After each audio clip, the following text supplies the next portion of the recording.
Dear students, जैसा कि आप लोग जानते हैं कि फाइनल ईयर का एग्ज़ाम ऑनलाइन माध्यम से होना है।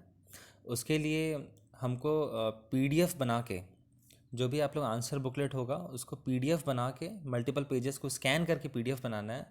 फिर वापस हमको CSVT भेजना है उसको, है ना। तो उसके लिए जो एप्लीकेशन का निर्धारित किया गया है, genius scan, clear scan and document scanner.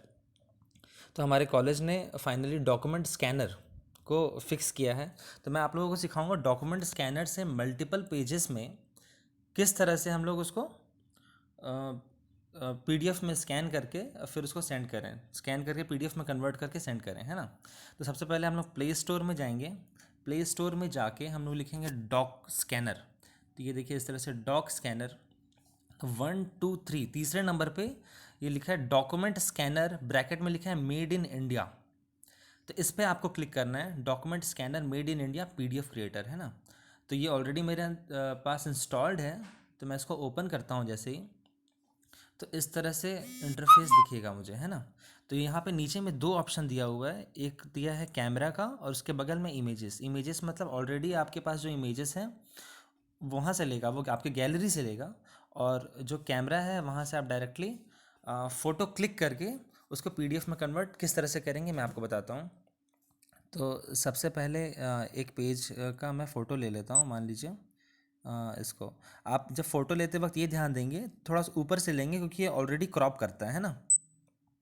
तो आपको प्रॉपर कैमरा एडजस्ट करने की ज़रूरत नहीं है। इसके बाद ये ऐसा लेने के बाद इस तरह से आप क्रॉप कर लीजिए इसको। क्रॉप करने के बाद यहाँ पे आपका रोटेशन का ऑप्शन है ना। रोटेट करने के बाद फिर लास्ट में नीचे में लिखा है कंटिन्यू। ये कंटिन्यू बोलते हैं, अगर इसके साथ आप कंटिन्यू करते हैं, हालांकि ये फ़ोटो अच्छा नहीं आया है तो मैं चाहूँ तो दोबारा इसको डिस्कार्ड करके दोबारा भी ले सकता हूँ, है ना। तो हम कंटिन्यू करते हैं, है ना। तो कंटिन्यू करने के बाद आपके राइट साइड में इस तरह से टिक का ऑप्शन आएगा, है ना। तो टिक करते हैं। टिक करने के बाद ये पूछेगा कि आपका जो फ़ोटो है वो इस तरह से दिख रहा है, क्या आपको चलेगा। तो अगर आपको चलेगा तो नीचे में डॉक्यूमेंट एडिटर के बगल में एक राइट क्लिक दिया है ना। तो राइट साइड में एक टिक दिया है, उस टिक पे क्लिक करेंगे, है ना। तो टिक करेंगे तो ये पहला पेज बन गया, है ना। अब इसके बाद हम लोग यहाँ पे लेफ़्ट साइड में बैक का बटन है, जैसे ही बैक दबाएंगे तो आपको वो दिखेगा अभी जो आपने फ़ोटो लिया है न्यू डॉक करके, है ना। तो आप जैसे इस पर क्लिक करेंगे तो आपको ये दिख जाएगा। ये कैम स्कैनर का जो इंटरफेस होता था उसी टाइप से ये भी आ रहा है ना। तो पेज नंबर 1 करके सेव है। उसके बाद और आप सेकंड पेज का जैसी फ़ोटो लेना चाहते हैं आप, तो फिर से वापस से कैमरा में जाएंगे, है ना। कैमरा में जाके लेट अस सपोज इसका मैं एक फ़ोटो ले लेता हूँ।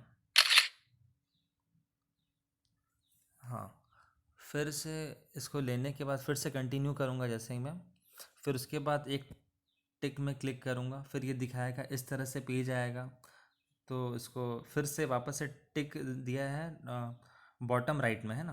तो उसमें टिक में क्लिक करेंगे तो ये भी सेव हो जाएगा। फिर से जब बैक दबाएंगे तो देखेंगे सेकंड पेज हो गया, है ना। तो फर्स्ट पेज, सेकंड पेज, इस तरह से। और फिर से कैमरा का यूज़ करके थर्ड, फोर्थ, और इस तरह से आपको जिस तरह से 40 42 पेज जो भी आपको स्कैन करना है वो स्कैन करके आप रख लीजिए। फिर उसके बाद जब आपको भेजना है तो इसको लॉन्ग प्रेस करेंगे आप लोग। लॉन्ग प्रेस करने के बाद फिर शेयर का बटन दिया है ऊपर में, है ना, सेकंड वाला। हाँ, तो शेयर के बटन में जैसे शेयर एस पीडीएफ का ऑप्शन आता है, तो यहाँ से शेयर एस पीडीएफ में क्लिक करेंगे जैसे ही आप लोग, आपको बहुत सारे सोर्सेज दिखेंगे। आप व्हाट्सएप के थ्रू, मेल के थ्रू किसी को भी भेज सकते हैं, है ना। तो इस तरह से आप अपने कोऑर्डिनेटर को भेजेंगे, वो फिर उसको CSV2 तक पहुंचा देगा, ठीक है। तो इस तरह से डॉक स्कैनर आप लोग खुद से भी एक बार प्रैक्टिस करके देख लीजिए। तो इससे आप धीरे धीरे करके फैमिलियर हो जाएंगे जिस तरह से कैम स्कैनर से थे। ठीक, थैंक यू।